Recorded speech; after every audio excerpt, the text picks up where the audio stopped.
Yeah. Lil Brunson back at you with the back at you, and I am the best reporting on the Eagles. There's been a lot of buzz, man, and I want to talk about it because this one seems to be picking up some traction, like it's some validity to it. Now, listen, I did not want to get on here and talk about what ifs and rumors anymore because it was way too many rumors circulating around what the Philadelphia Eagles were going to do and what they should be doing. You know what I'm saying? Too many rumors circulating around it, and I didn't want to, just throw nothing false out there into the atmosphere. But a lot of people that I watch and respect are talking about this. So it's like, I'm going to talk about it as if it is the case. Now, make no mistake, I'm not saying that Carson going to the Bears and Nick Foles coming back and we getting the first round pick and we getting Tariq Cohen. I'm not saying all of that. But if that do happen, that's probably one of the worst trade packages for Carson Wentz that you could ever imagine. It ain't favorable for us. That's a dumb decision. Now, granted, you get the 6th pick. Then you get, I think the Bears got the 20th pick. You get the 6th and the 20th pick. That's cool, but Howie Roseman can't draft. Howie Roseman gonna mess that up. Howie Roseman is going to botch those 2 picks. Howie Roseman has a decorated career of just not being good at picking players in the draft or overlooking obvious talent and trying to just overthink it. Howie Roseman is at the highest level of doing that. Howie Roseman is going to mess these 2 first-round picks up. Now, it's a good thing and it's a bad thing for us because Howie Roseman, if this trade goes through, Howie Roseman is going to get fired. This trade will backfire so bad in Howie Roseman's face, it's not going to even be funny. Not because I think Carson Wentz is going to go on to do 2 things. At the end of the day, when this trade takes place, when they see how he screwed up 2 first-round picks and we drafted 2 nobodies in the first round, you know what I'm saying? They're going to start to look at Howie a little different, man. Also, some reports were coming out that, ex-Eagles players and players still on the team are saying, listen, Doug wasn't the Doug not the problem. Carson not the problem. The problem's still there. I've been seeing reports and stuff like that happening as well. A lot of people just really don't like the way Howie Roseman does things. And I'm one of them people. But I'm not going to sit here and acknowledge that the way he do things brung a Super Bowl 3 years ago. He was doing things the same way. We loved him then. You know what I'm saying? But I think the act is getting old on Howie part and he got to do some new stuff. But listen, man, it's going to backfire. I don't like what we getting. I don't like any of it. And it's going to work in our favor, but it's going to put us longer in the rabbit hole. You see what I'm saying? Before they were talking about this stuff, I thought we were 4 years, 4 years away with Hurts. If you go the Hurts route, I thought we were, 1 year away if Wentz was going to start. And you pick Jamar Chase or something like that, somebody that could really help him, and you get him a healthy line. I thought we were 1 year away. You know what I'm saying? Now, trading Carson Wentz, that means you're going to go with Jalen Hurts. I said 3 to 4 years away.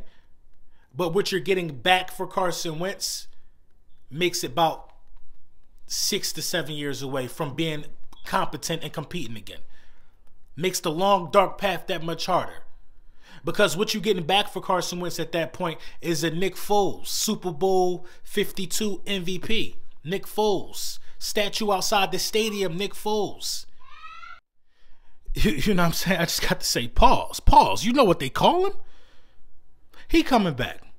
The minute Jalen Hurts throws 2 interceptions in a row, the minute Jalen Hurts has 2 bad games in a row, they're going to call for Nick Foles.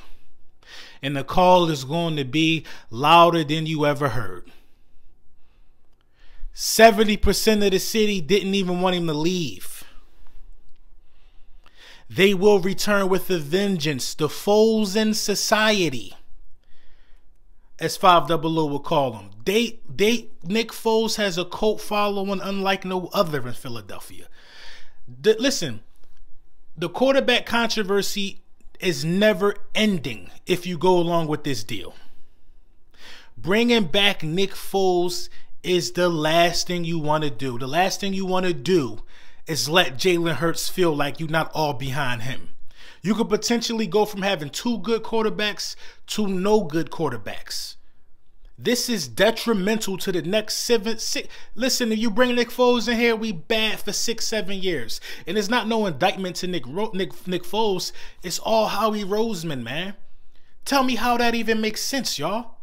Getting from under a quarterback controversy to drafting Jalen Hurts, putting yourself back into a quarterback controversy, from your franchise quarterback being traded to bringing back the dude who started the original quarterback controversy by winning the Super Bowl. Rewind what I just said. Is that real for us right now? I did not think this organization was this incompetent. This is not smart on a business level. This does not instill confidence in Jalen Hurts. It does absolutely nothing for the Philadelphia Eagles but make us bad for 6 or 7 years. This would be one of the worst things you could ever do. I can't even stress it enough. The 2 first-round draft picks is not worth it. Your 6th pick got to be one of the 2 wide receivers or the tight end. You could go so many ways in the 6th pick.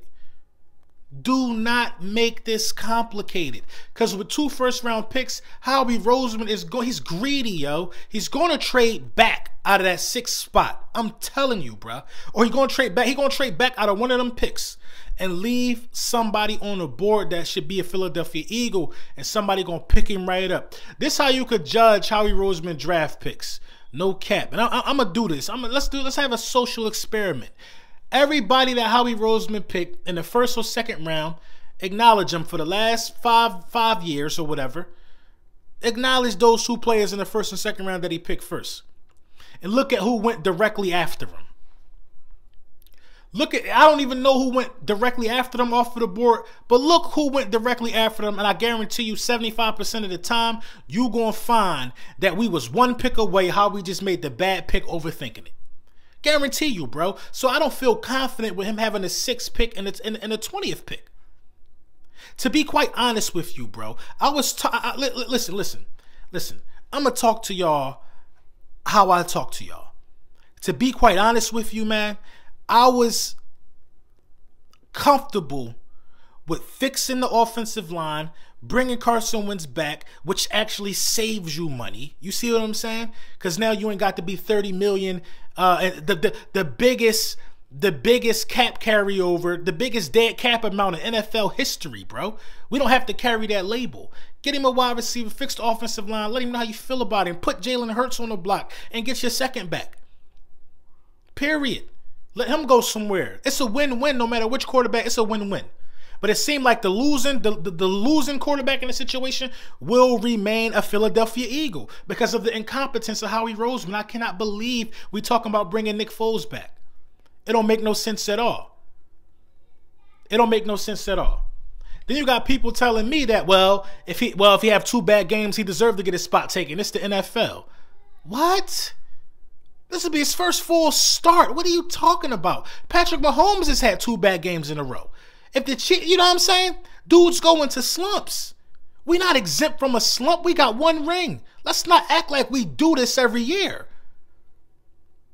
Come on, man. We're not even thinking with our heads at this point, man. We just saying anything. The kid is going to struggle at some point. He got 4 games under his belt. And you think he ain't going to struggle? I'm counting on it to see how he bounce back. Listen, man. Tariq Cohen, don't even cut the ball up the field. Why are we talking about that? We got Boston Scott. He don't even cut. He try to get to the outside by any means. He does not cut. He don't run hard, bruh. Don't cut the ball up the field. He just don't do it. And it's surprising that Sirianni and it ain't Sirianni and them. Obviously, it's Howie Roseman. It's surprising that Howie Roseman honestly thinks that that's a good idea. Look at the type of running backs that Sirianni has success with. Why don't Howie Roseman use common sense? Why don't he use common sense? He's had success with power running backs. Why are you adding a scat back to an already light backfield? Miles Sanders ain't big. This stuff don't make sense to me, man. Listen, I'm going to be live 5 o'clock, man. We're going to do the Luke Mogul thing, man. Somebody going to win that bread tomorrow. $2,700. It's just crazy being an Eagles fan right now. I'm going to be on live, 5 o'clock. Be there, and we're going to bust some trivia out, win some bread.